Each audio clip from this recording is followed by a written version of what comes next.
आप सभी भाई-बहनों का आध्यात्मिक ज्ञानात्मक चैनल की ब्रह्म मुहूर्त ज्ञान उपदेश कक्षा में एक बार फिर स्वागत है। आज की चर्चा का विषय 4 पुरुषार्थ धर्म, अर्थ, काम, मोक्ष जो कि शास्त्रों में समझाई गई है।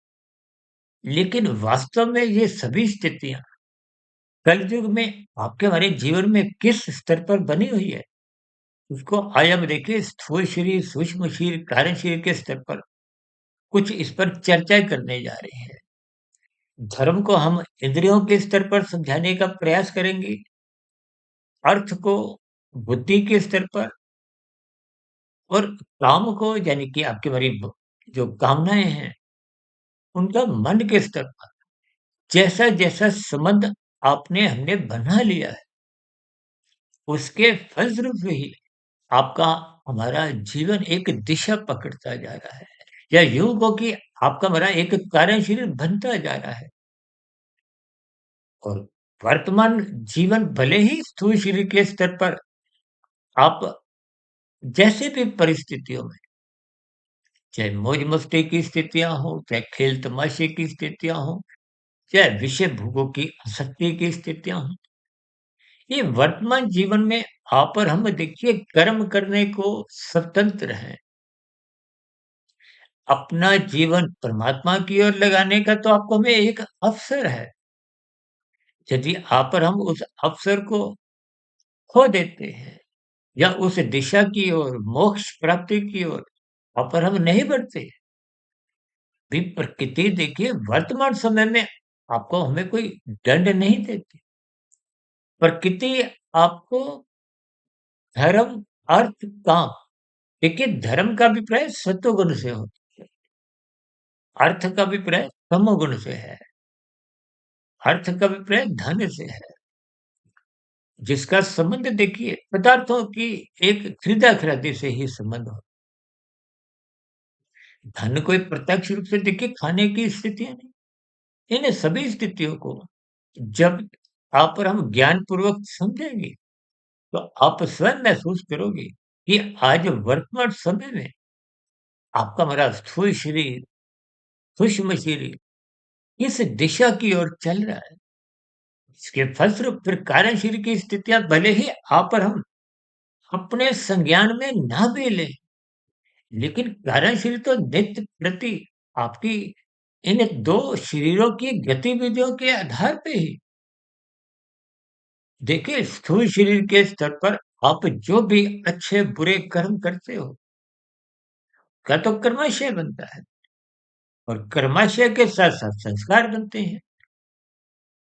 जब मन बुद्धि के स्तर पर देखिए कोई कर्माशय तो नहीं बनता, यानी कि शारीरिक स्तर पर कर्म संस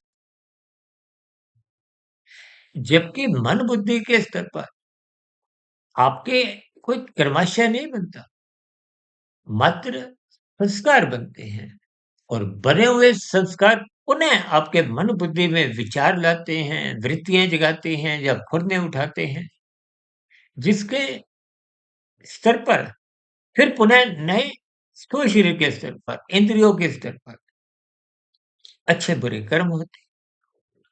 इन सभी स्थितियों के ज्ञान विज्ञान को आपको हमें ज्ञानपूर्वक समझना चाहिए। यदि ज्ञान के अभाव में आप और हम अपने स्थूल शरीर को निरंतर भौतिक जगत में यानी कि अर्थ और काम की स्थितियों में लगाते हैं, तो इसका अभिप्राय क्या है? जब ज्ञान का अभाव है, इसका अभिप्राय सत्वगुण का अभाव है। इसका अभिप्राय धर्म का अभाव है, सत्संग की न्यूनता है। शास्त्रों का ज्ञान विज्ञान को हमें कुछ जानकारी नहीं है। गुरु के प्रवचनों को आप और हम सुनते नहीं। ब्रह्म मुहूर्त में आप और हम कभी उठते नहीं। तो ये सभी स्थितियाँ यानी कि जब धर्म कमज़ोर होगा, तो देखिए अर्थ और काम का अभिप्राय क्या है? ये तमोगुण और रजोगुण यानी कि ये सभी स्थितियाँ या सरल शब्दों में यूँ कहूँ, ये मन बुद्धि की स्थितियाँ फिर वो संसार में ही छलांगे लगाती हैं। इन छलांगों के फलस्वरूप ही आपका हमारा जो 5 भोग्य विषयों की स्थितियाँ हैं, गंध, रस, रूप, स्पर्श और शब्द, ये आज 24/7 की दिशा ले चुकी है। आपके हमारे घरों में ये सभी स्थितियाँ कम अधिक देखी जाती हैं। यानी कि आपका हमारा मिला हुआ जीवन केवल अर्थ और काम की ही दिशाओं में भाग रहा है। भागने का अभिप्राय क्या है? देखिए, स्थूल शरीर के स्तर पर आप पर हम जो कुछ कर्म कांड लोभ वश या भय वश करते हुए दिखाई देते हैं, सिर्फ मनुष्य इन सभी स्थितियों को धर्म से जोड़ता है।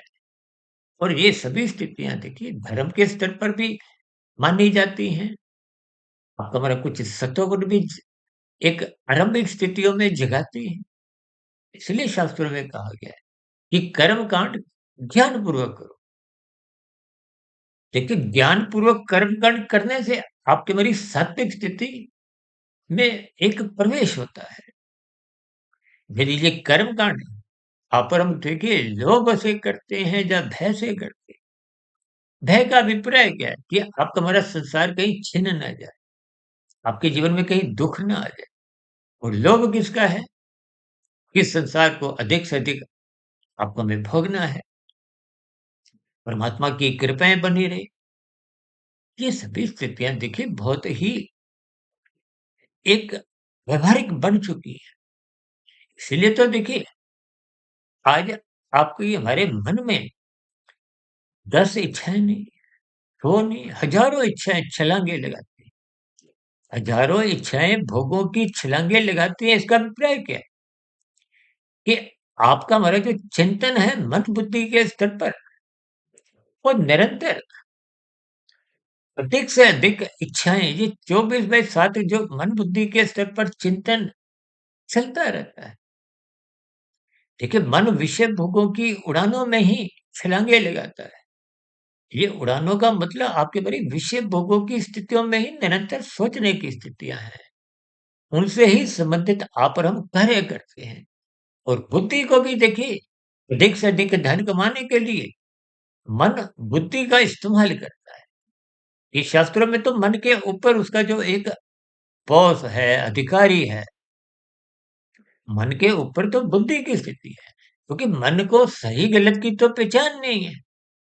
गीता में भगवान श्री कृष्ण जी ने अर्जुन के रथ के जो 5 घोड़ों की स्थितियाँ समझाई थी, उन घोड़ों की जो लगाम है, वो जो मन है, उस लगाम को भगवान श्री कृष्ण जी ने अपने हाथों में रखा। इसका मतलब क्या है? कि मन को बुद्धि के अधीन में, यानी कि परमात्मा के सुमुखता बनाओ। ये तो कहते हैं गुरु के प्रवचनों को सुनो। साधारण स्थितियों में तो हम कहते हैं ना सत्संग करो, सत्संग करो। सत्संग का मतलब क्या है? सत्वगुण का संग करो। बार-बार कहते हैं ना ब्रह्म मुहूर्त में उठो, रात को मनात्मक स्थितियों से बचो, जल्दी सो जाओ। जब तक मनुष्य ब्रह्म मुहूर्त में नहीं उठता, तब तक उसकी देखिए राजसी स्थितियाँ, मन में विषय भोगों की इच्छाएँ, ये 24/7 छलांगे लगाती ही रहती हैं। इन सभी स्थितियों को ही आज हमने धर्म, अर्थ, काम, मोक्ष, लेकिन जब धर्म कमज़ोर होगा, तो मोक्ष प्राप्ति का लक्ष्य तो दूर-दूर तक बन ही नहीं सकता। अब देखिए ना, कोई आईएएस का अधिकारी बनना चाहे, तो उसको तो पहले आईएएस की मुख्य परीक्षा में उत्तीर्ण करके और अन्य परिस्थितियों में अपने आप को उत्तीर्ण करना होता है। और मुख्य परीक्षा में बैठने के लिए पहले प्रिलिमिनरी टेस्ट आरंभिक परीक्षा पास करना अनिवार्य है। ठीक इसी तरह परमात्मा को पाने का लक्ष्य का अभिप्राय क्या है? कि सर्वप्रथम आपका हमारा धर्म मजबूत स्थिति में हो। धर्म का अभिप्राय सत्वगुण की स्थिति से है। जब सत्वगुण मजबूत होगा, तो वो कभी भी अर्थ और काम बिगड़ने नहीं देगा। यानी कि जब-जब धर्म की चारदीवारी आप अपने जीवन में ऊँचे आदर्शों के साथ स्थापित कर देते हो, मजबूत बना लेते हो, तभी तो हम बार-बार अपनी चर्चाओं में अक्सर ये 2 शब्दों की लाइनें बोलते हैं कि धर्म की चारदीवारी इतनी ऊँची बनाओ, इतनी मजबूत बनाओ कि ये अर्थ और काम उस दीवार को लाँघ ना सकें, कूद ना सकें, तोड़ ना सकें। कि यही एक भावार्थ है।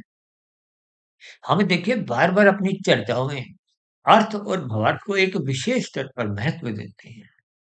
क्योंकि शाब्दिक स्थितियाँ तो देखिए आँखों से पढ़ने का विषय है, कानों से सुनने का विषय है।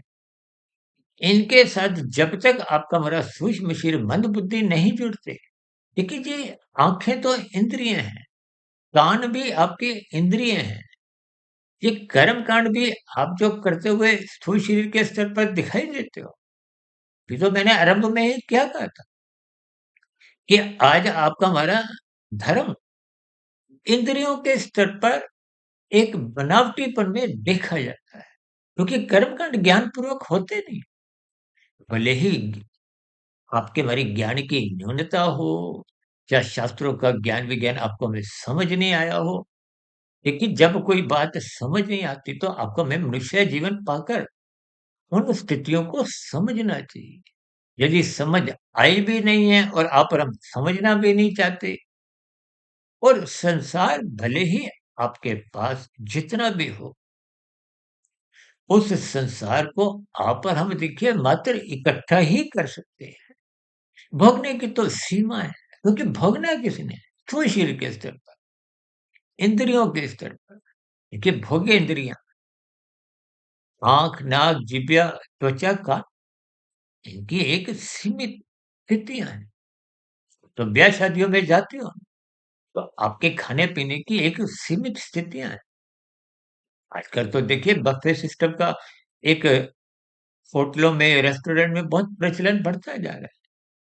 तो 500, 700, 1000, 1500, 2000 जैसे भी देखिए होटलों के अलग-अलग ट एक स्तर हैं। यानी कि ऐसी स्थितियों का बोध उन रेस्टोरेंट चलाने वाले मालिकों को भी पता है। बैंक्वेट हॉल में भी तो देखिए ब्याह शादियों की वो प्लेट सिस्टम होता है। यानी कि इस बात के स्तर पर वो पहले से ही जानते हैं कि मनुष्य के खाने की एक सीमा है, तो इससे अधिक वो खा भी नहीं सकते। ठीक यही बात यहाँ पर हम अपने व्यक्तिगत जीवन में भूल जाते हैं।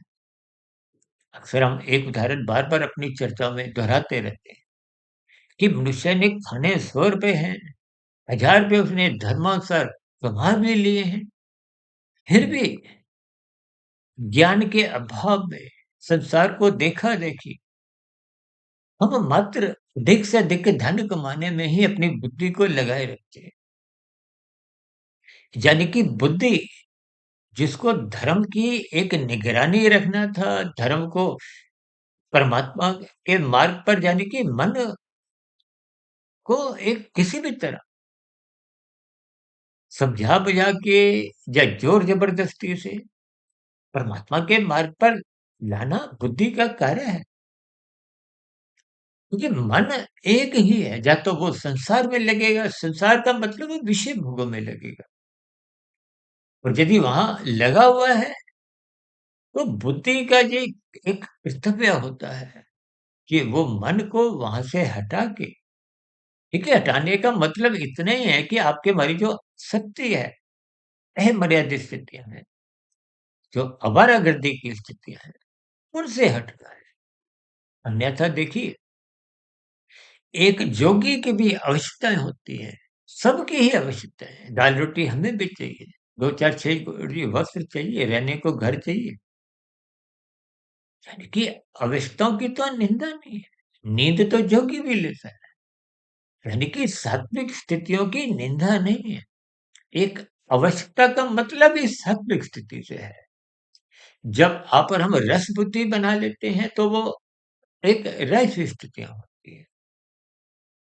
और राजसी स्थितियों में जब आप धर्मानुसार विहित कर्म करते हो, कानून का भी पालन करते हो, शास्त्र संगत या शास्त्र सम्मत आप जो कार्य करने की आपको हमें शास्त्र अनुमति देते हैं, उन्हीं कर्मों को आप करते हो। तो प्रकृति या कानून आपको कोई दंड नहीं देता कि नहीं आप धर्म मार्ग पर यानी कि एक मोक्ष प्राप्ति का लक्ष्य रखो। लेकिन मोक्ष प्राप्ति का लक्ष्य बनाना तो आपके हमारे जीवन का एक अवसर है। वो अवसर का लाभ तो आप और हम तभी उठा सकते हैं ना जब धर्म प्रथम स्थान पे होगा। धर्म प्रथम स्थान पे होने का अभिप्राय सात्विक स्थिति मजबूत होगी। सात्विक स्थिति मजबूत होगी तो फिर ये मन बुद्धि फिर बिगड़ते ही नहीं। ये जो बुद्धि आज अधिक से अधिक धन कमाने में 2 के 4 कमाओ, 4 के 40, 4,000, 4 लाख करोड़, मनुष्य रुकता नहीं है। अक्सर हम कहते हैं ना कि मनुष्य ने खाने 100 रुपए हैं, 1000 रुपए धर्मानुसार कमा भी लिए, फिर भी वो लाखों की करोड़ों की हेरा-फेरी करता है। तो इसका अभिप्राय है क्या? जबकि धर्मानुसार कमाए गए भी 900 रुपए तो यही बेकार जाने हैं, व्यर्थ जाने हैं, यही छोड़कर जाने हैं। तो फिर ऐसी स्थितियों में जो आप कानून का उल्लंघन करते हो या शास्त्र विरुद्ध जितने भी आप पाप कर्म करते हो, उनका भुगतान तो आपको हमें करना होता है। ये नीचे की जो उससे अलग प्रकार की तामसे निंदनीय कष्टमय योनियाँ हैं, उन योनियों के जीव भी कभी न कभी आपके हमारे समान मनुष्य जीवन में ही थे। उनका भी अर्थ और काम बिगड़ गया था। देखिए, काम का अभिप्राय कामनाओं से है। आज भोग्य विषयों को ही देखिए जो गंध, रस, रूप, स्पर्श, शब्द इनको मैं तो सरल शब्दों में देखिए सुख, सुविधा, स्वास्थ्य, सम्मान, सत्ता से जोड़ देता हूँ। यही तो स्थितियाँ आपके हमारे जीवन में निरंतर पाने की एक लालसा बनी रहती है, जिसके फलस्वरूप आप कभी-कभी बाध्य होकर कानून का भी उल्लंघन करते हो। शास्त्र विरुद्ध भी कर्म करने से हम हिचकते नहीं हैं।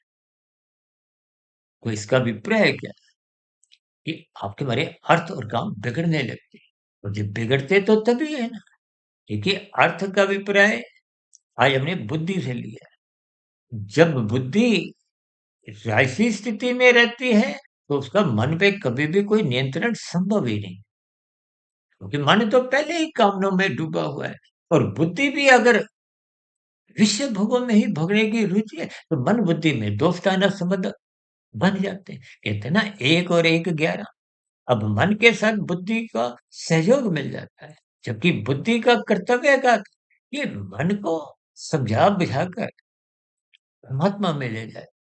अब बुद्धि ही एक रस बुद्धि यानी कि उसकी भी विषय भोगों में अब रुचि बन गई है कि शास्त्र बार-बार कहते हैं सत्संग करो, सत्संग करो। सत्संग करने से सात्विक बुद्धि बनती है। सात्विक बुद्धि निरंतर बनी रहने से विवेक शक्ति जगती है। विवेक शक्ति जगने से परमात्मा में प्रीति होती है। शास्त्रों का ज्ञान विज्ञान समझ में आने लगता है।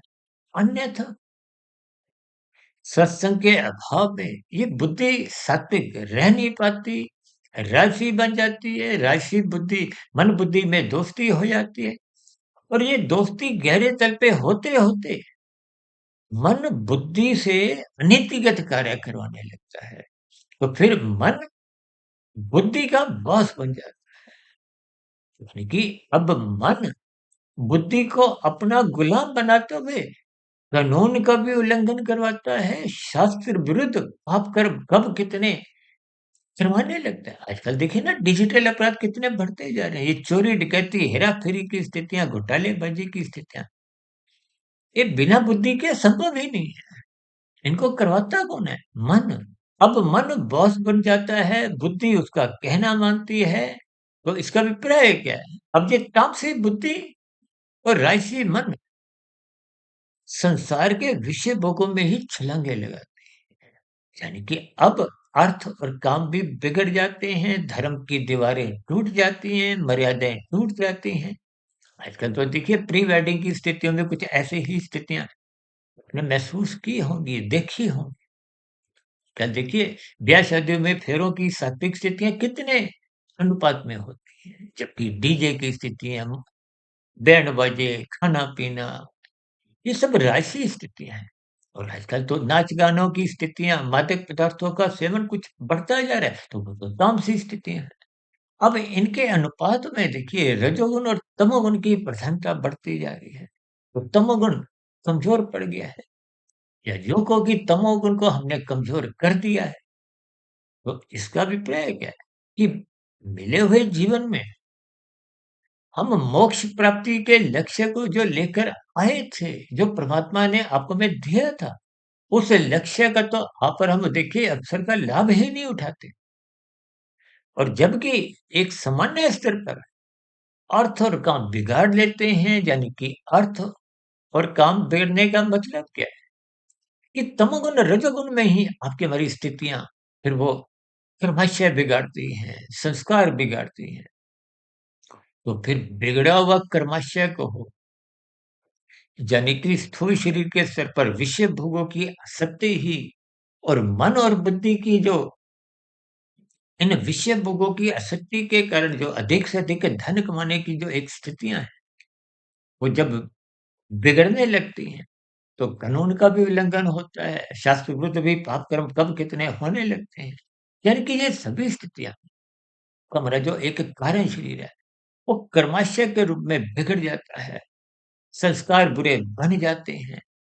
तो बिगड़े हुए संस्कार आपके हमारे मन बुद्धि में बार-बार फुर्ने उठाते रहते हैं। वो उठे हुए बुरे फुर्ने आपके हमारे स्थूल शरीर की इंद्रियों को, यानी कि ज्ञानेंद्रियों को बार-बार भोगने के लिए धक्का देते हैं, मजबूर कर देते हैं, बाध्य कर देते हैं। जिसके फलस्वरूप कर्मेंद्रियों से भी वो पाप कर्म करने को बाध्य कर देते हैं। कानून का उल्लंघन भी होता है। शास्त्र विरुद्ध कब कितने पाप कर्म होने लगते हैं। मनुष्य को ऐसा बोध नहीं होता कि भगवत प्राण में जिनकी देखिए साप्ताहिक यज्ञ के में भारत में तो प्रतिदिन ही सैकड़ों शहरों में इनका एक कथाओं का आप देखते ही हो, लोग सुनते हैं। तो इसका मतलब क्या? आप हमारा सुनना कमज़ोर है। इसके फलस्वरूप हमारी दिनचर्या बिगड़ती जा रही है। इन सभी स्थितियों पर आपको हमें ज्ञानपूर्वक चिंतन करना होगा, क्योंकि मिला हुआ जीवन बहुत ही अनमोल है और नीचे की जो 80 लाख प्रकार की तामसी निंदनीय योनियाँ हैं, वो आपको में कुछ संकेत दे रही हैं। क्योंकि 84 लाख प्रकार की योनियों में देखिए ऊपर की योनियाँ तो 3,99,999 है। अवसर केवल आपको और हमें है निश्चय जीवन। ये योनि कर्म योनि के साथ-साथ साधना योनि का एक अवसर है। अवसर का यदि आप और हम लाभ नहीं भी उठाते, तो ये स्थितियाँ बिगड़ती नहीं है। लेकिन जब आपके हमारा अर्थ और काम बिगड़ जाते हैं और जब बिगड़ते तभी है जब धर्म कमज़ोर हो। और धर्म कमज़ोर होने का मतलब ही आपकी हमारी सात्विक दिनचर्या बनती ही नहीं है। रजोगुण और तमोगुण का ही संग होता है। रात को मनात्मक स्थितियों का संग देर रात तक होने लगता है। ब्रह्म मुहूर्त में आप और हम सोए रहते हैं। जिसके फलस्वरूप सत्वगुण कमज़ोर रहता है, यानी कि धर्म कमज़ोर होने से फिर ये अर्थ और काम दिन भर राजसी स्थितियों में नाचते रहते, कूदते रहते हैं। इन सभी स्थितियों पर लगाम कसने के दृष्टिकोण से ही भगवान श्री कृष्ण जी ने गीता में अर्जुन के रथ के 5 घोड़ों की जो लगाम वो अपने हाथ में रखा है। अपने हाथ में रखने का अभिप्राय आप हमें गुरु की, शास्त्रों की, परमात्मा की प्रमुखता बनानी है। ब्रह्म मुहूर्त में उठना है कि हमारा अर्थ बिगड़े नहीं। देखिए इन सभी स्थितियों पर वर्तमान समय में जैसी-जैसी स्थितियाँ मेरे कुछ संज्ञान में आई हैं, उन स्थितियों के आधार पर शास्त्रों की सैद्धांतिक बातों का सहारा लेते हुए इन सभी स्थितियों को ही इंद्रियों के स्तर पर, मन के स्तर पर, बुद्धि के स्तर पर, यानी कि स्थूल शरीर, सूक्ष्म शरीर, कारण शरीर के स्तर पर प्रकृति के 3 गुणों की स्थितियों के संग रंग की स्थितियों को मद्देनजर रखते हुए मैंने कुछ प्रकाश डाला है। इन सभी स्थितियों आप भी चिंतन करें। फिर भी आज की वीडियो संबंधित कोई बात आपको समझ नहीं आई हो, जब मेरी कही गई बातें आपको तर्कसंगत सही नहीं लगी हो या कही गई बातों पर आपकी किसी प्रकार की कोई आपत्ति हो, शिकायत हो, तो आपके प्रश्नों का, सुझावों का और ऐसे ही कोई शिकायतों का भी नीचे दिए गए कमेंट्स बॉक्स पर सदा ही स्वागत है। चर्चा विषय को यहीं विराम देते हैं। आप सभी भाई-बहनों का इस चर्चा विषय को ध्यानपूर्वक, धैर्यपूर्वक और धीरतापूर्वक सुनने के लिए बहुत-बहुत धन्यवाद।